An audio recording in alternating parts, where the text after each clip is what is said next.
बाप। 9 दिवसीय राम कथा मानस शुक तीर्थ 5वें दिन का संवाद हम करने जा रहे हैं।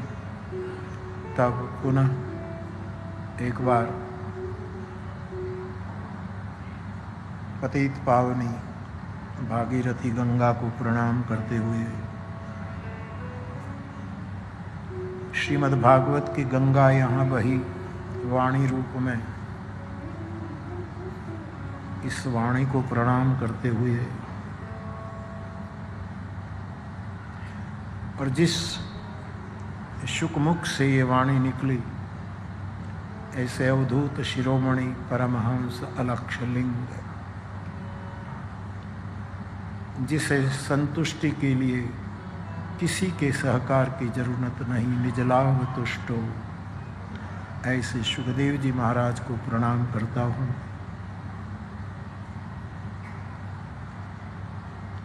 इस भूमि पर कई महापुरुष हुए हैं, होंगे। इनमें पुनः एक बार याद करूं अवधूत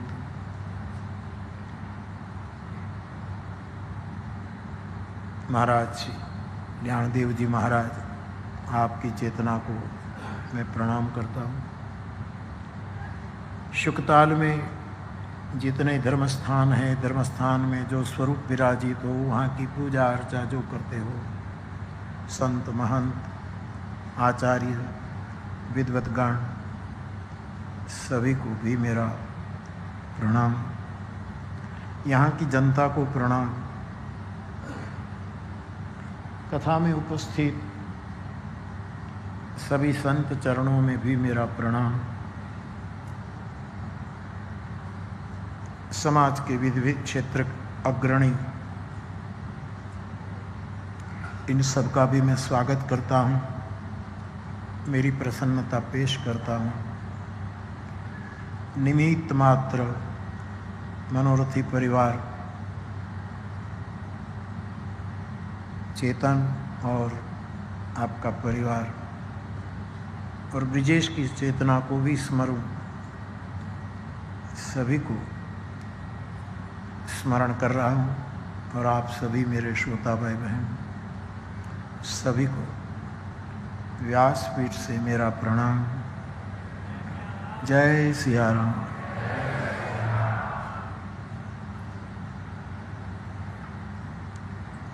परीक्षित को इस गंगा के तट पर 7 दिन में उसकी गति का जो ऊर्ध्वगमन हुआ है उस पर ध्यान आकृष्ट करने की जरूरत है।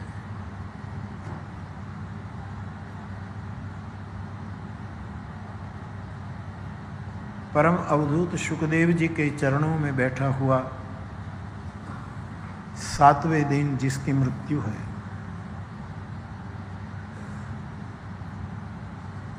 लेकिन परीक्षित जानता है कि मुझे जन्म पहले ही मार दिया गया है उत्तरा के गर्भ में। अब मुझे कौन मारेगा? मरे हुए को कौन मार सकता है? जिन्होंने, इसका मतलब ये है जैसे अंगुष्ठ मात्र था माता के गृह में परीक्षित, पर कथा में तो आता है कि वो मृतक, फिर भगवान कृष्ण ने उसको जीवित किया। परीक्षित जैसी आत्मा, उसको कोई नहीं मार सकता। यद्यपि आत्मा को कोई नहीं मार सकता, किसी की भी हो। इसका मतलब परीक्षित वो है जो चारों ओर देखता है, चारों हर एंगल से परम सत्य की खोज करता है। ऐसी चेतनाएं, मरी हुई चेतना नहीं है, वो निर्णय करते हैं जन्म से ही मरण शुरू हो जाता है। जन्म से ही मृत्यु की यात्रा शुरू हो जाती। तो गीता में जो कहा जन्म मृत्यु जरा व्याधि, कल भी मैंने स्पर्श किया। जन्म वाला मृत्यु भी परीक्षित को विक्षिप्त नहीं कर पाया, तक्षक वाली मौत भी उसको विक्षिप्त न कर पाई।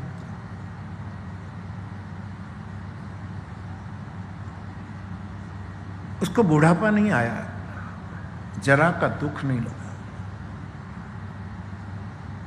ये बूढ़ा नहीं है, परीक्षित बूढ़ा नहीं है। यद्यपि परीक्षित की उम्र मुझे मिली नहीं, शुक की तो मिलती है 16 साल, लेकिन परीक्षित बूढ़ा नहीं है।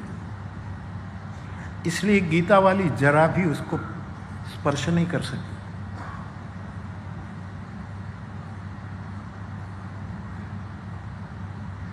और महाभारत के सहदेव और नकुल का स्मरण करने वालों को भी शास्त्र कहता है रोग नहीं व्याप्त होता।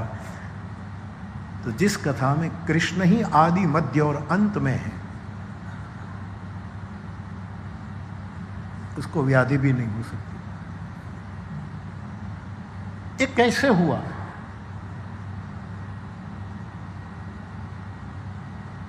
साध्वी परिभाषा में लगता है कि परीक्षित को एक एक दिन में एक एक घटना घटी है। पहले दिन घटना घटी, कथा सुनते सुनते इस गंगा के तट पर परीक्षित के गुण का विकास होने लगा, गुण विकास होने लगा। चलो सद्गुण में वृद्धि होनी। जैसे हम कथा सुनते हैं तो कुछ न कुछ हमारी भीतरी गति शुरू हो जाती है। लेकिन शास्त्रों में गुण तो बंधन है। गुजराती पंक्तियां हम गाते रहते हैं।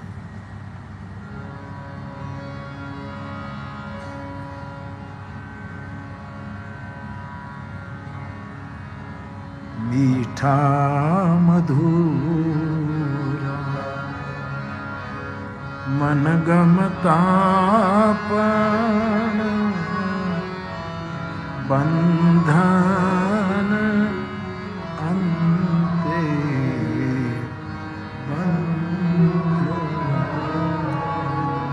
संबंधो मीठा होय मधुरा होय ग्राह्य होय प्रिय होय। लेकिन गुजराती सर्जक कहता है बंधन अंते बंधन है। मीठा मधुर मन गमता पण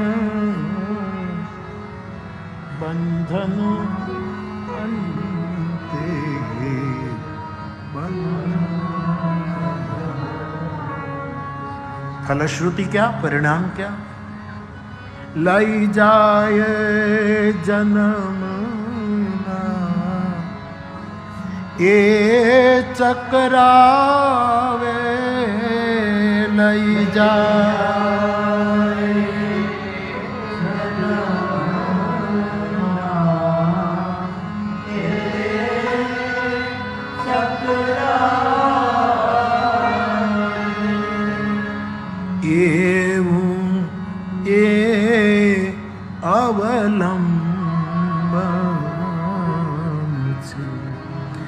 लाख मना मम मनडा में लाख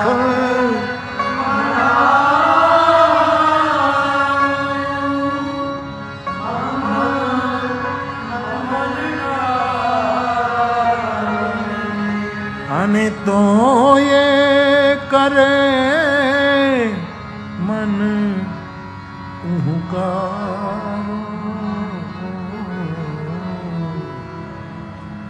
बंधन जंखे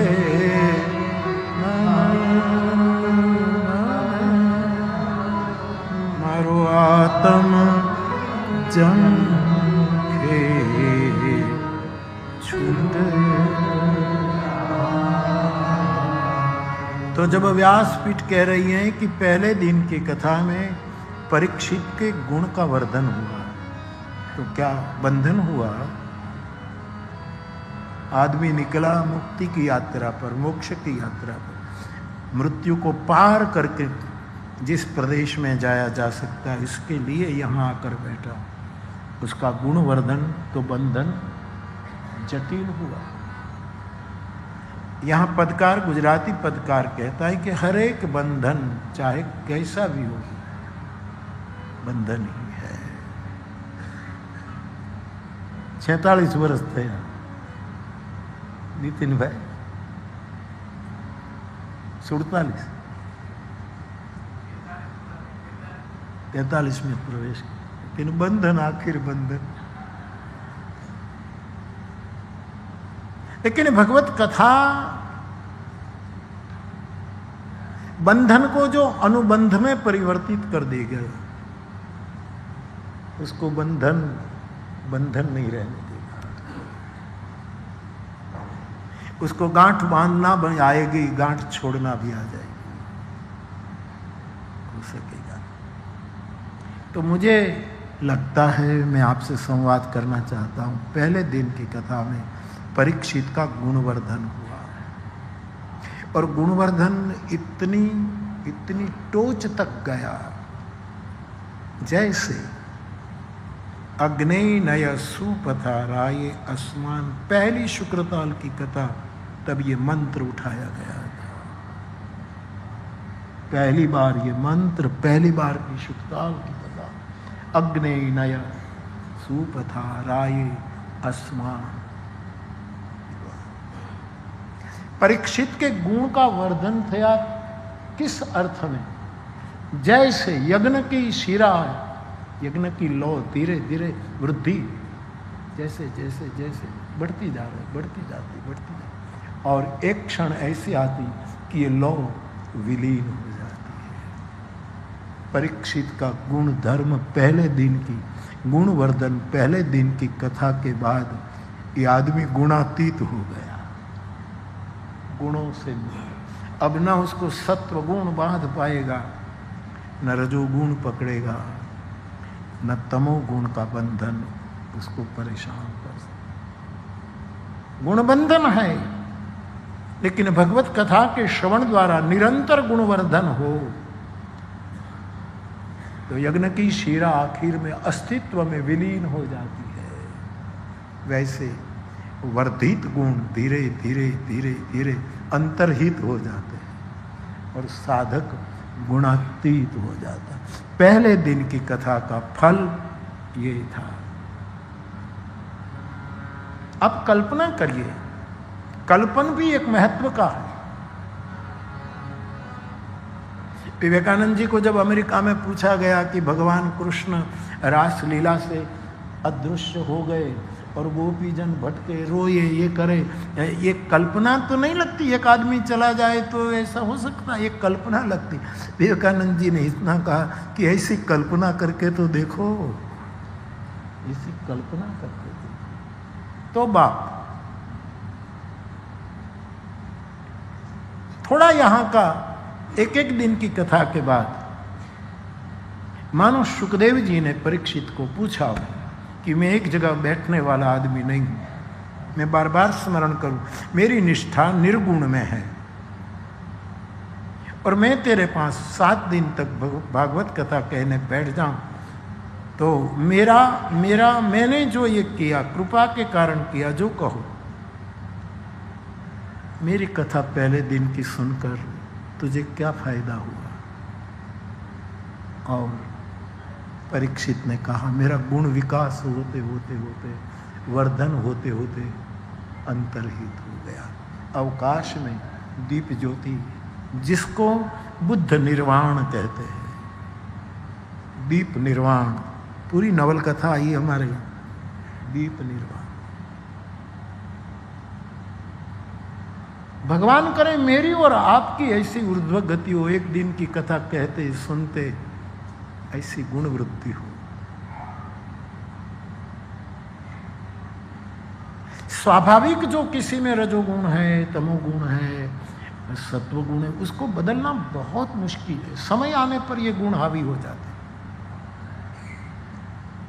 जिनमें चतुराई करने का गुण है वो लाख कथा सुने, चतुराई नहीं छोड़ेगा, अपने मौके पर चतुराई कर लेगा। जिसको किसी से लड़ाई ही करनी है, मैं मार दूंगा, थप्पड़ मारूंगा, देख लूंगा, यहाँ के बाद देख लूंगा, ऐसा जिसका तमोगुणी स्वभाव है वो कितनी कथा सुने गाए, तमोगुण गुणा गुणेश वर्तंत उस पर हावी हो ही जाएगा। हर बात में जिसका मौन रहने का स्वभाव हो, वो कुछ भी होगा उसका स्वभाव उस पर हावी हो ही जाएगा। ये नियम है। आपने भी अपनी जीवन यात्रा में, मैंने भी अपनी जीवन यात्रा में देखा है, गुणा गुणेश वर्तन्त इति मत्वा, निर्णय है इति मत्वा न सज्जते। हम अपने आप को पूछे, हमारी गुण वृद्धि होते होते होते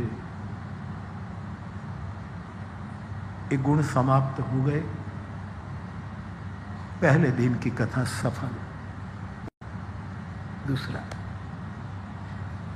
दूसरे दिन की कथा परीक्षित ने श्रवण की और मानो शुकाचार्य ने पूछा हो, राजन, ये राजन संबोधन डोंगरे बाबा का है और उनकी जीभ से निकलता था शब्द। सुखदेव की चेतना, परीक्षित की चेतना कहीं भी होगी, सुन पाई होगी डोंगरे बाबा की जीभ से जब राजन शब्द निकला।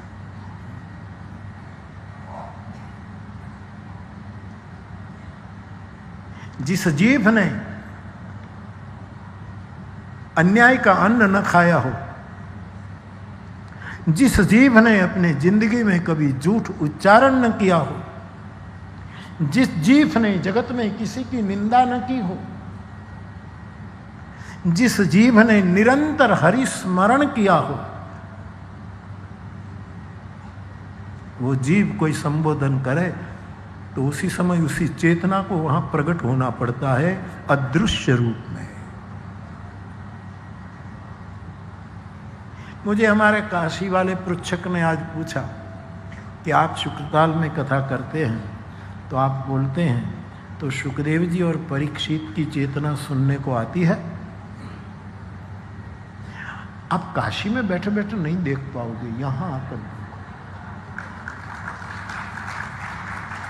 वहां बैठकर आप पूछ रहे हैं।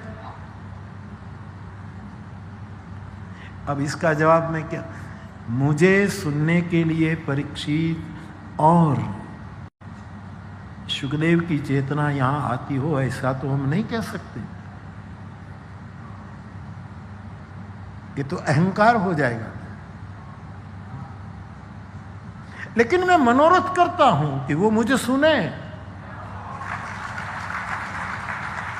मैं छठी बार आया यहां तुम्हारे लिए। इन लोगों तो मैं सुनाता हूं, जिंदगी भर सुनाऊंगा, जन्म जन्म सुनाऊंगा आपको।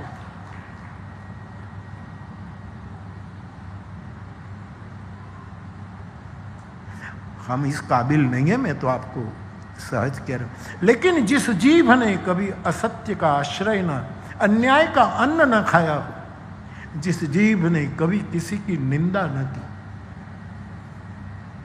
जिस जीभ ने निरंतर गोविंद दामोदर माधवेति, गोविंद दामोदर माधवेति का स्मरण किया है, ऐसी जीभ संबोधन करे तो वहां चेतना को किसी न किसी रूप में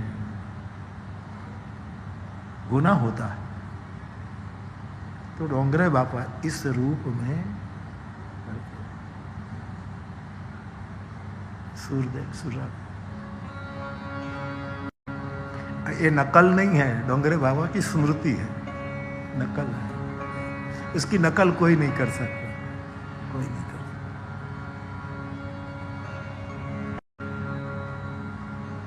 सुखदेव जी सावधान करे से राजन।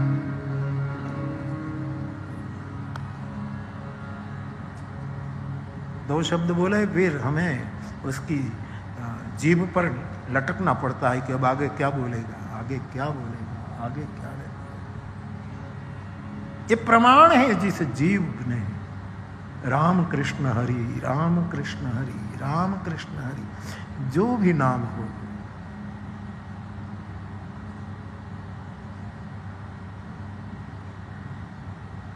तो मानो शुकदेव जी ने पूछा हो कि दूसरे दिन की कथा का अनुभव परीक्षित आपको क्या है। तो परीक्षित ने कहा दूसरे दिन का अनुभव कि सीमित काल में सीमित साधन से लक्ष्य को पा लेना, ये मेरा दूसरा अनुभव है।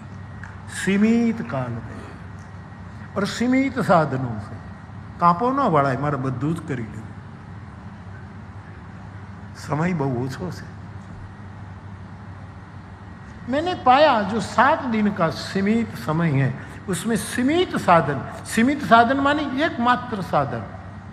कितना सीमित, एकमात्र, नवो नव नहीं। यद्यपि परीक्षित में हम नवो नव कह सकते हैं, लेकिन एकमात्र सीमित साधन, और वो है श्रवणम, खाली सुनना। गुरुदेव नानक देव फरमाते हैं सुनिए दुख पाप का नाश। इससे कौन बड़ी अथॉरिटी है।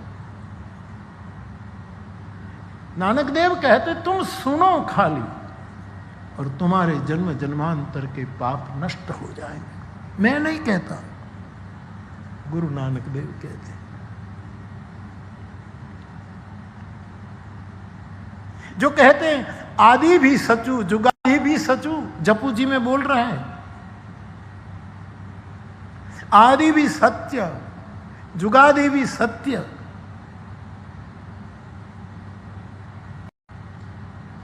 पहले भी सत्य, मध्य में भी सत्य, अंते भी नानक होसी सचू।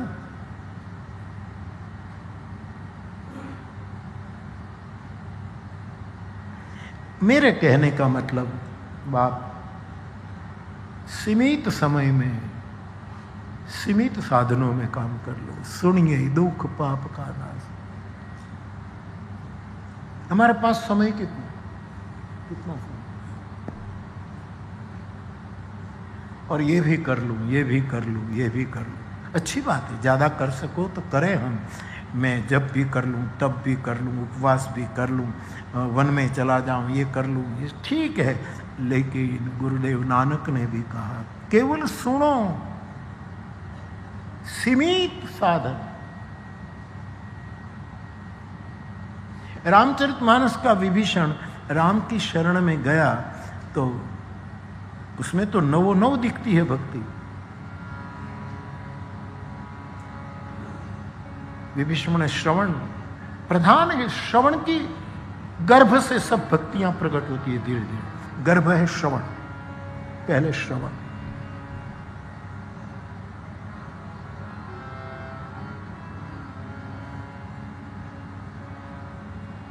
जिनके श्रवण समुद्र समान कथा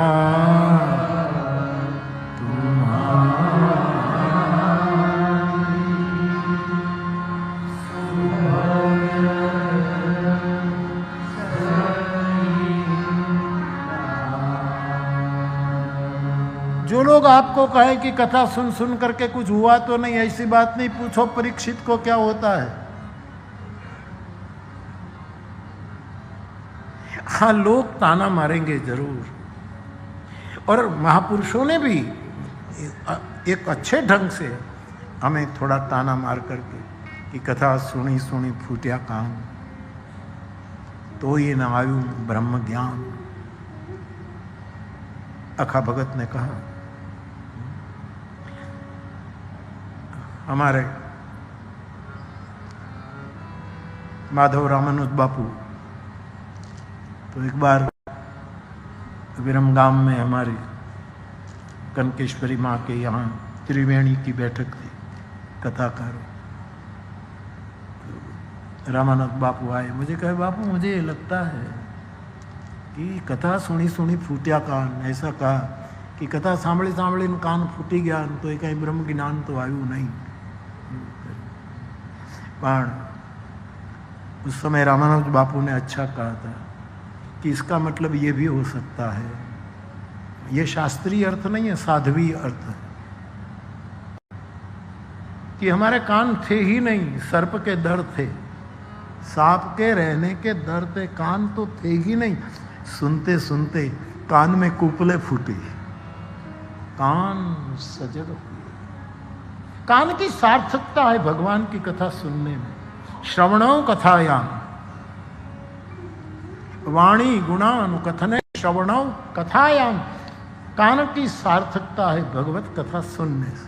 शुभ वार्ता सुन, भगवत कथा, कई विचारों को ये लगे कि भगवान की कथा, शुभ बात सुनने में कान की सार्थकता, जिसमें जगत भर का कल्याण हो ऐसी बात सुनने में कान की सार्थकता है।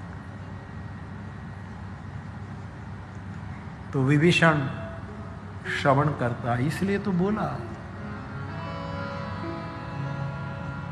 श्रवण सुजस सुनियाया। श्रवण किया होगा कैसे भी कैसे भी कैसे भी। श्रवणम कीर्तनम, कीर्तन लोग, ये मैं रामकृष्ण हरि बुलाता रहता हूँ, जो वारकरी संप्रदाय का महामंत्र है। तो ये कीर्तन हम कराते रहते तो कई लोग मेरे पास आते, बापू हाथ पर रामकृष्ण हरि लिख दो। साधु साधु साधु 3 बार बोलते हैं तो कई लोग आते हैं, बापू साधु साधु। जो बारंबार आप करते हो वो आप लिखवा भी लेते हो, उसको कहते कीर्तन।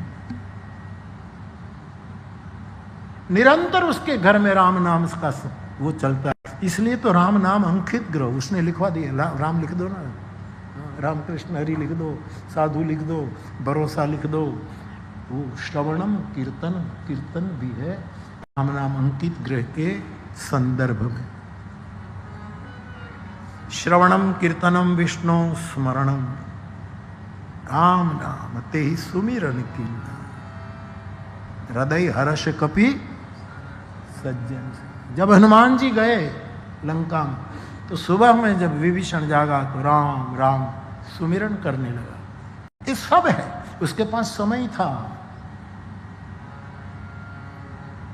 उसके पास समय था तो सब किया।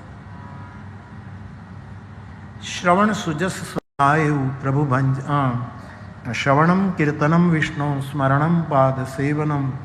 पाद सेवनम, परमात्मा के चरण कमल पर जाने के लिए कितने चरणों की मनोरथ करके वो गया, पूरा प्रकरण पढ़ लीजिएगा। जिन चरण ने दंडक वन को पावन किया, जिन चरण ने तापस को तारा, जिन चरण की चरण पादुका भरत जी ने, यही श्रवणम कीर्तनम विष्णु स्मरणम पाद सेवनम, उन चरण का मैं दर्शन करूं। श्रवणम कीर्तनम विष्णु स्मरणम पाद अर्चनम। मैं भगवान के पास जाकर, उपासना तभी होती है जब वासना छूट जाती है, बाकी तो निकट बैठना होता है। जिसकी वासना छूट गई और निकट बैठना मिल गया वो उपासना है। फहमी साहब का आज सुबह में शेर पढ़ रहा, फहमी का, आप कहो तुम बोलो। बदायूं साहब का शेर, कल आलोक जी ने अच्छे शेर सुनाए, वैष्णवी ने भी अच्छे सुनाए, हमारे बापू ने, सन्यासी बापू, उसने भी अच्छे सुनाए।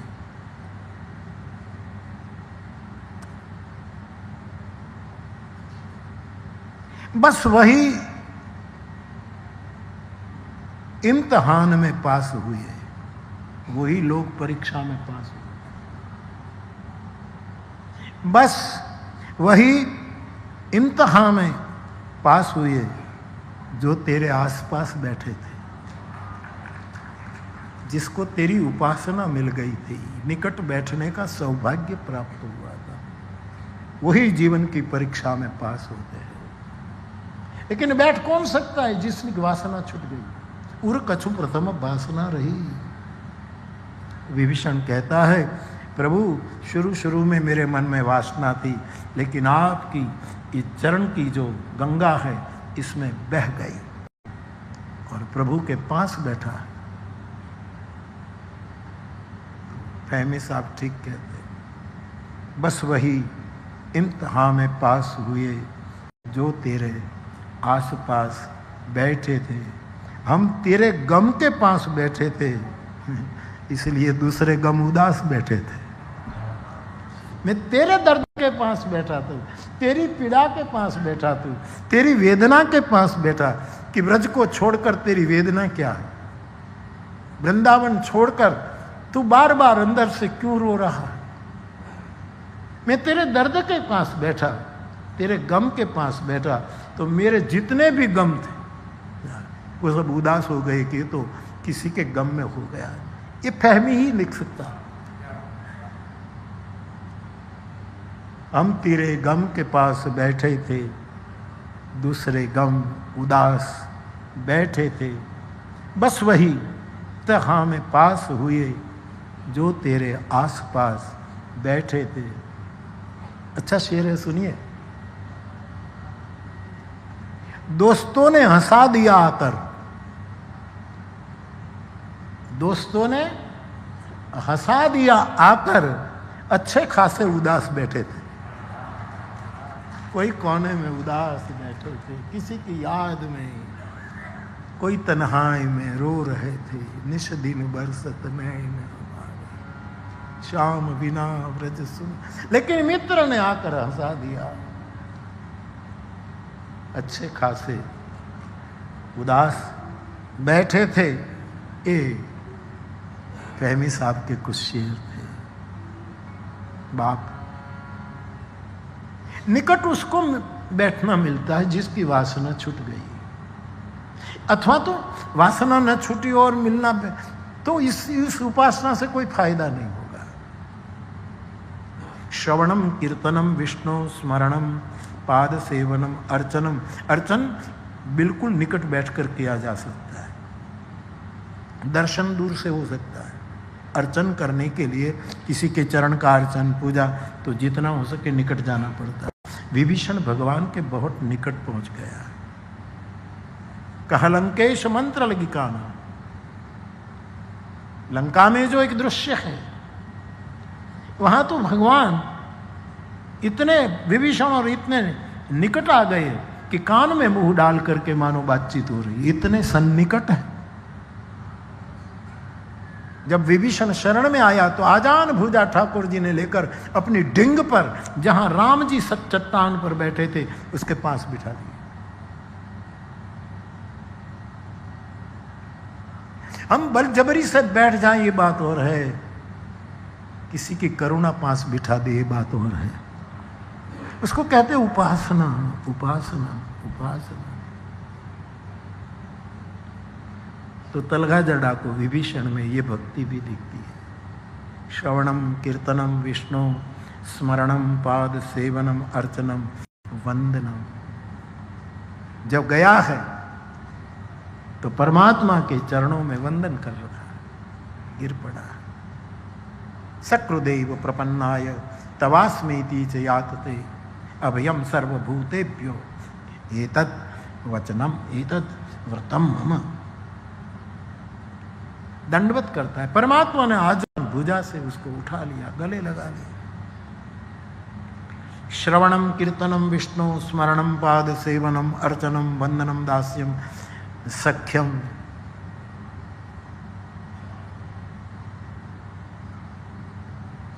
तुम सारिखे संत प्रिय मोरे धरऊ देख नहीं आन।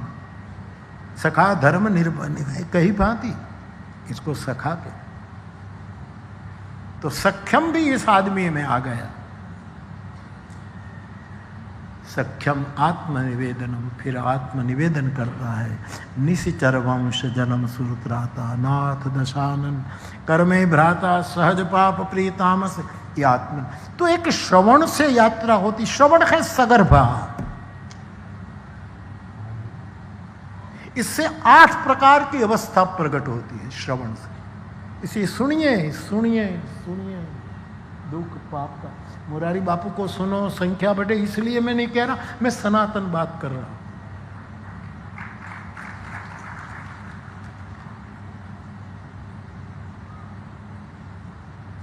इसलिए गुरु नानक देव कहते सुनिए सुनिए सुनिए। एक बार सुनने से घटना न, परीक्षित तो एक एक दिन में ऊर्ध्वगमन कर गया, लेकिन हमारी घटना न घटे। फिर सुनिए फिर सुनिए फिर सुनिए फिर सुनिए।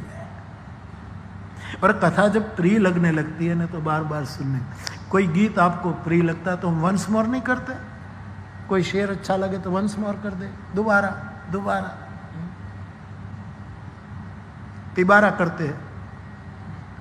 फिर एक बार और प्रेम बन जाए, रस आने लगे तो सगर्भा श्रवण जिसका हो उसमें इस। तो परीक्षित कहता है दूसरे दिन की कथा से मुझे ये फायदा हुआ, सीमित समय में सीमित साधन कर लो। 7 दिन में आपके मुख से कृष्ण कथा सुन लो, बस 46 शब्द और नहीं।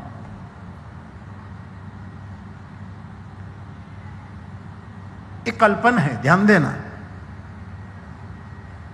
मानो तीसरे दिन की कथा सुखदेव जी ने पूरी कर ली और वो संध्या करने चले गए गंगा के तट पर, और फिर आ गए।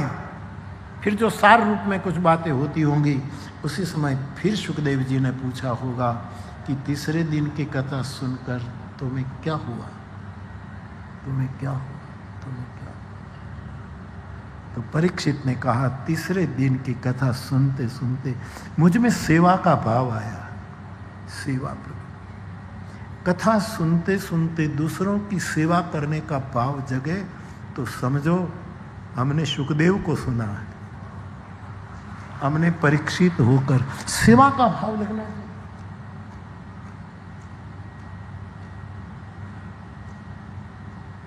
और सेवा धर्म सबसे कठिन मानस में बताया, सबसे कठिन है। 1 लाख रुपये का दान दे दो, आसान है।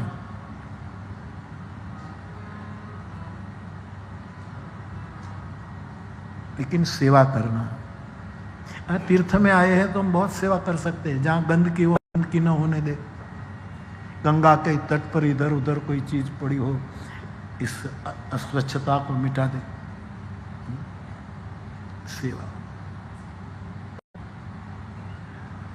परीक्षित ने कहा मुझ में ये फूल खिला सेवा का,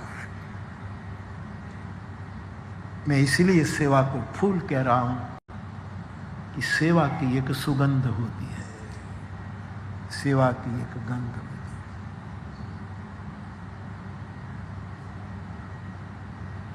चल आगे बढ़े। परीक्षित को शुकाचार्य ने पूछा हो चौथे दिन की कथा के बाद कि चौथे दिन की कथा सुनकर क्या फायदा हुआ, क्या महसूसी है आपकी। तो शुकदेव की बात, प्रश्नों के उत्तर परीक्षित ने कहा मुझे जीवन की हर एक इंद्रियों में संयम आ गया, प्रत्येक इंद्रियां संयमित हो गई। ये कथा का फल है। आपको कथा श्रवण में लगने लग जाए और आप कथा में श्रवण करने के लिए ही आए हैं और 10 बजे कथा शुरू हो जाती है, आप आ रहे हैं, किसी कारणवश कोई आपको बीच में मिल जाता है और कोई बात करने लगते हैं और कोई बात करने लगते हैं, उसी समय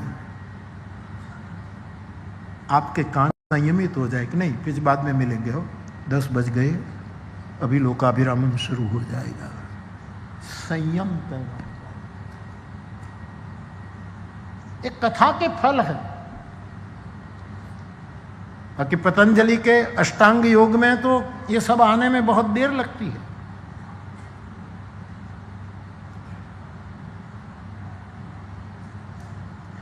हम कथा में आ जाते हैं तो एक बैठक में बैठ जाते हैं, अपने आप संयम आ जाता है। कथा का फल है। सालों से हम ऐसे बैठे, कभी ठीक से आसन वासन ठीक न हो तो पैर जरा इधर उधर करना पड़ता है। ये संयम अपने आप आता है। ये परीक्षित का अनुभव। आप भी जहां बैठे हैं, एक मानो एक मूर्ति मंत्र में, मैंने कई मेरे श्रोताओं कि बस बैठे हैं बस बैठे हैं। इस संयम जन्मता है। संयम रजोगुण पर असर करता है, कंट्रोल करता है रजोगुण को, इस बागडोर को खींचे रहता है। आप कथा सुने और पानी न पिए ऐसा मैं नहीं कहूंगा, आप जल पिए जरूर। चाय पीने की इच्छा हो तो बाहर जाकर चाय भी पी लो, गन्ने का रस पीना हो तो पी लो। लेकिन बहुधा मैं देखता हूं कि ये संयम अपने आप प्रकट होता है, क्योंकि आदमी में पता लग जाता है कि पीने जैसा तो कथामृत है, कथा का अमृत है। मेरे श्रोताओं में भी संयम में देखता हूं। हाँ, थोड़ा गुण प्रभाव डाल दे तो थोड़ी कोई तकरार कर ले, कोई कुछ कर ले, कोई गाली गलौज कर ले, कोई किसी को धक्का मार दे, ये मेरी जगह थी और यहाँ इसने नहीं बैठने दिए तो मैं देख लूंगा। ये सब चिट्ठियां मेरे पास आती है। जिन जिन लोगों ने किया हो वो समझ जाए, संयम करो, कथा से आता है।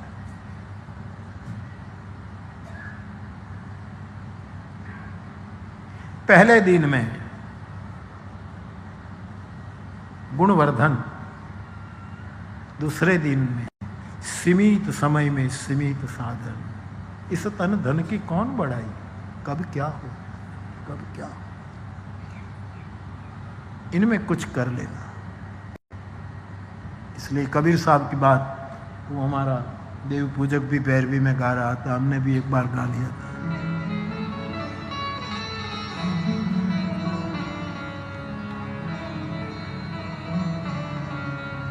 करमान बंदगी, सीमित समय में सीमित साधन।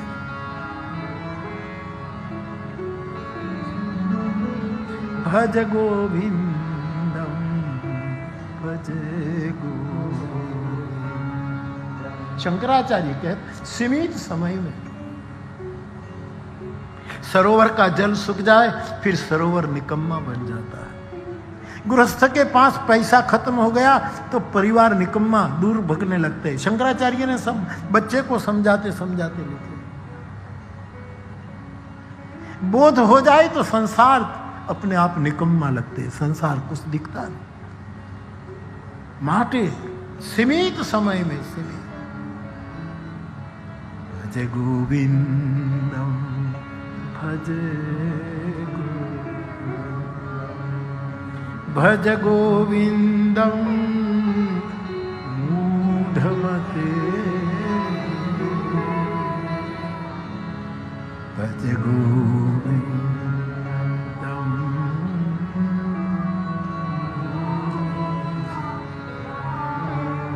गई पल फिर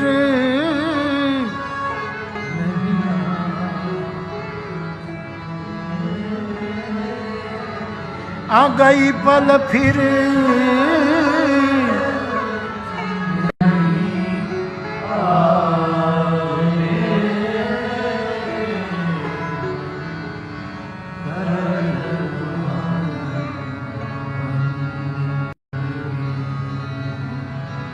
कर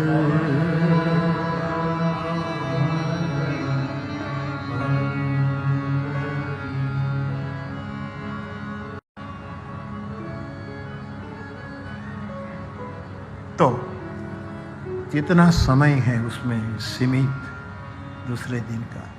तीसरे दिन का परिणाम परीक्षित कहता है सेवा। मैं खाली सुनूं नहीं, समाज की सेवा भी करूं। बहुत अच्छी।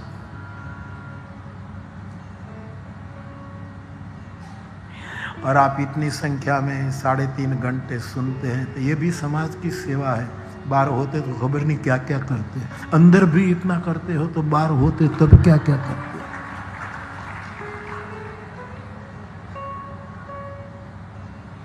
साधक की 3 दशा होती है। एक दशा अंतर्मुख होती है, जो चैतन्य महाप्रभु में है, गोपीजन में है, मेरे सुखदेव में है।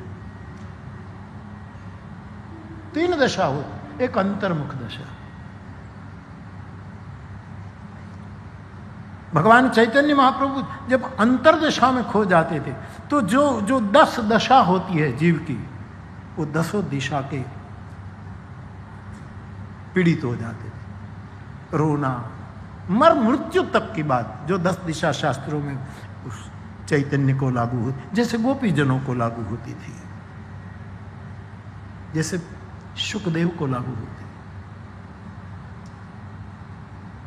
अश्रुपात, व्याकुलता, विरहाग्नि, स्तंभित दशा,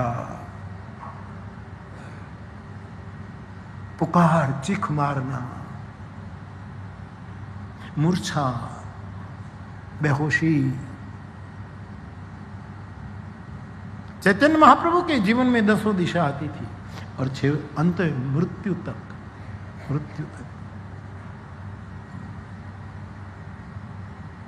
वो लेटते थे अपनी गुफा में, और कब भाग जाए ये दशा में आते पता नहीं। उसके शिष्य का मैं नाम भूल गया। उस शिष्य ने, सभी शिष्यों ने निर्णय किया, गौरांग जब सोए तो उससे एक मांग कर ले कि उनके चरण तेरे सीने पर रख कर सोए, ताकि जरा भी उठने की तैयारी करे तो तू पकड़ लो, क्योंकि कब भी उसकी दशा बदलती है। और समंदर में जाकर हरे कृष्ण करके वो डुबकी लगा देते। फिर इस बुद्ध पुरुष को कहाँ खोजेंगे। ये चला गया तो फिर होगा। नाम भूल गया मैं इस शिष्य का। सभी शिष्यों ने सभी ने मिल करके, स्वरूप गोस्वामी आदि उसका बहुत प्यारा शिष्य था, तो उसने चैतन्य प्रभु से मांगा कि भगवान आप सोए न तो मैं आपकी चरण सेवा करूं, लेकिन चरण सेवा करके मैं चला नहीं जाऊंगा, आप चरण मेरे सीने पर रखना। मुझे नींद आए तो सो जाऊंगा, लेकिन मैं इसीलिए आपके चरण को मेरे वक्ष पर रखना चाहता हूं कि आप जब इस 10 दिशा में प्रेम के कारण, अंतर्मुखता के कारण जब आप 10 दिशा में चले जाते हैं, तो हमें डर लगता है हमारा बुद्ध पुरुष कहीं चला न जाए, इसलिए जरा भी हिलेंगे तो मैं चरण पकड़ूं। कृणो कुशेष सुना, गोपी कहती है, हे कृष्ण तेरे चरण मेरी छाती पर रख। वाई, ये कालिदास नहीं है, गोपी है। कालिदास चरण की बात करेंगे वक्ष पर तो कुछ और भाव से करेगा, ये सुखदेव की बात है। आपके चरण हमारे वक्ष पर रख दो। भगवान ने गोपी को पूछा कि मेरे चरण तुम्हारे वक्ष पर, तुम्हारे उर पर रखवाना क्यों चाहती है? बोले आप भी गलत अर्थ मत करना और भविष्य के श्रोता भी गलत अर्थ मत करना, अथवा तो हमारे मनोभाव को कोई प्रकट करे ऐसे साधु से बात सुन लेना, पहले गलत अर्थ मत करना। हम इसीलिए हमारे वक्ष पर तुम्हारे चरण रखवाना चाहते हैं, क्योंकि हमने रामावतार में सुना है कि एक पत्थर पर आपकी चरण रज पड़ी थी तो अहल्या में चेतना प्रकट हो गई। हम पत्थर दिल है, हम जड़मती है, हम मोहवश है। निशम्य गीतम तदनंग वर्धनम, जो गोपियां दौड़ गई वहां स्पष्ट लिखा है कि भगवान कृष्ण में जिसका चित्त समर्पित हो चुका था। तो एक 10 दशा आती अंतर्मुख महापुरुषों की। तो तीनों दशा का वर्णन चैतन्य चरितामृत में, चैतन्य भगवान की लीला में। दूसरा अर्धबाह्य अवस्था, ये दूसरी स्थिति साधु की होती है, अर्धबाह्य अवस्था। थोड़ा जागरण, थोड़ा फिर लीन, थोड़ा फिर बाहर आना, अर्धबाह्य साधना। बात करें कैसा हो, रूप कैसे हो, फला कैसे हो, राजा राम मनोहर कैसे हैं, फला कैसे, अपने शिष्यों का नाम लेते, फिर खो जाते कृष्ण में अर्धबाह्य अवस्था। कभी कभी बिल्कुल बाह्य हो जाते थे, सबको पास में बिठाते थे, सत्संग करते थे, कोई पूछे उसका प्रत्युत्तर देते थे, हालचाल पूछते थे, माता पिता कैसे हैं, क्या है, कब आए, कहाँ तक रुकना, ये सब चैतन्य करते जब बाह्य वृत्ति में होते थे तब। लेकिन अंतरंग वृत्ति में जब होते थे तब खो जाते। परीक्षित कहता है, महाराज आपकी कथा सुनने के बाद मुझ में संयम प्रकट हो गया, वाणी का संयम। अब दूसरों के साथ बोलना कैसे, अब दूसरों को देखना कैसे, अब दूसरों को छूना कैसे,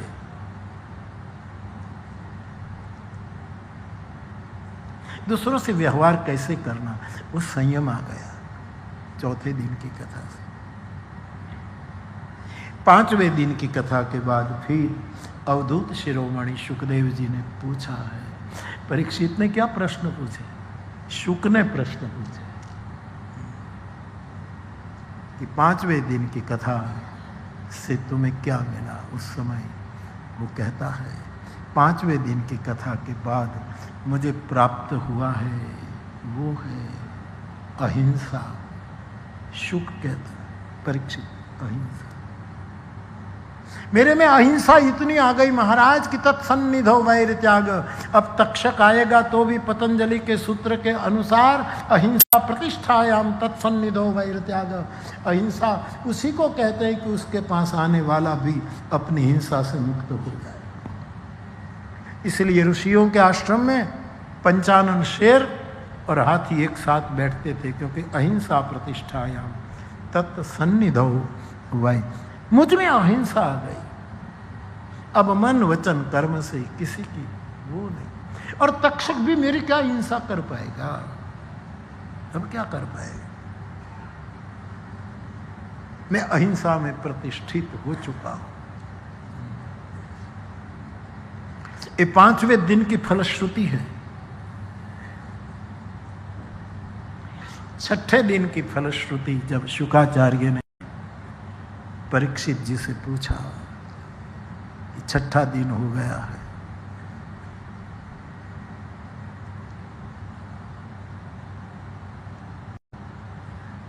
क्या महसूस करते हो, क्या महसूस करते? छठे दिन की कथा में कहा, मेरी आंखों में आंसू आने लगे, मैं रोने लगा। और कभी कभी मन में ये शिकवा भी हो जाता है। परीक्षित को लगा कि मैं अच्छा भला था, और क्या से क्या हो गए। वो पंक्ति मुझे याद आती है, मैं अकेले यूं ही मजे में था। मैं, ये भले कहीं की भी पंक्ति हो, लेकिन है साधु की अनुभूति। मैं अकेले यूं ही मजे में था, मुझे आप किस लिए मिल गए, मुझे आप किस लिए मिल गए, आप किस लिए। महाराज, मैं राजा, जो हुआ हुआ,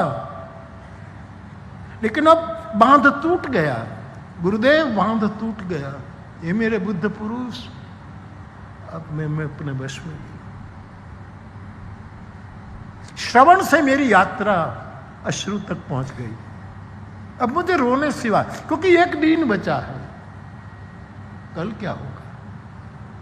मौत मार दे, तक्षक मुझे ग्रस्त डस दे, इसकी मुझे कोई चिंता नहीं। मृत्यु ध्रुव है, जन्मते ही मुझे मारा गया, अब मैं डरने की क्या जरूरत।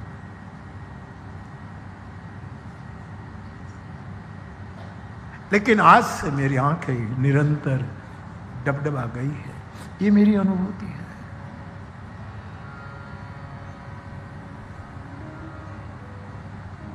अपने आप को भी तलाशना कि कथा सुनते सुनते जब कृष्ण प्रेम के अपने बुद्ध पुरुष की स्मरण से आंख भर जाए तो कथा की फलश्रुति है। कोई तो हमदर्द है मेरा, सूफी कहता है, कोई तो हमदर्द है मेरा, आप न आए तो कम से कम आंसू तो आए। कोई तो है हमदर्द है मेरा, आप न आए तो आंसू। शाखों को तुम क्या छुआए, शाखों को तुम क्या छू आए, कांटों से भी खुशबू आई।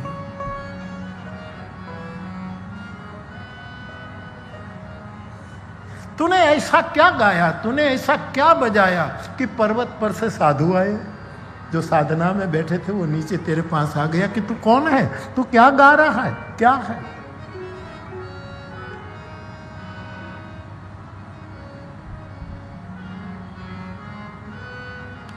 देखे और दीवाना कर दे, शायर कहता है। देखे और दीवाना कर दे, शायद उसको जादू आए। दूसरे को दूजा न समझे वही जादू है। कौन जादू, कौन मिरेकल, कौन चमत्कार कि मुट्ठी से 100 रुपया निकालना, नहीं। जादू का उल्टा करो, दूजा। जो दुनिया में भेद नहीं रखता, किसी को दूसरा नहीं समझता, वो सबसे बड़ा जादू साधु का होता है। अभेय निर्वैर सर्वभूतेषु सर्वभूत हितेरता समः सर्वेषु भूतेषु मद्भक्तिम लभते पराम। क्या जादू, साधुओं के पास क्या चमत्कार। तुम्हें क्या बता दे कि तुम्हारा ये होगा, ये होगा, ये, ठीक है, ये विद्या होगी। मन से द्वैत भाव मिटा दे वो साधु।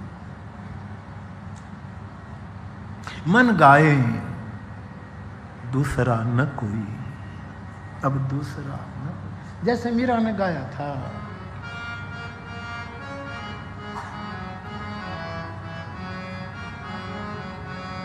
मेरे तो गिरधर गोपाल दूसरा न कोई, गिरधर गोपाल दूसरा न कोई, मेरे तो गिरधर गोपाल दूसरा न कोई, गिरधर गोपाल दूसरा जाके सिर मोर मुकुट मेरो पति सोई, जाके सिर मोर मुकुट मेरो पति सोई, जाके सिर मोर मुकुट मेरो पति सोई,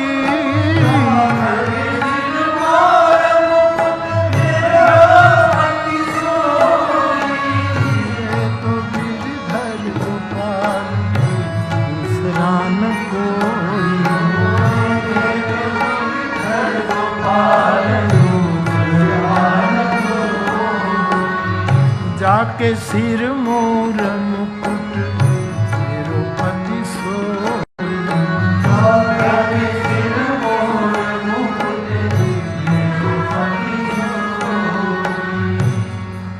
देखे और दीवाना कर दे, शायर कहता है शायद उसको जादू आए।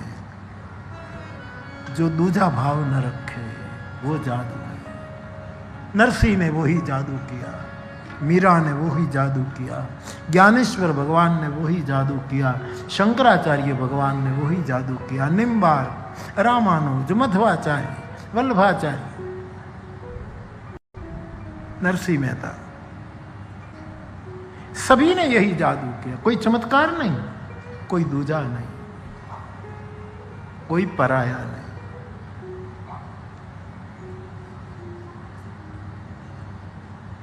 तो अश्रु है छठे दिन की कथा लाभ। परीक्षित रो रहा है, मृत्यु के कारण नहीं। मेरा बुद्ध पुरुष, फिर उनका दर्शन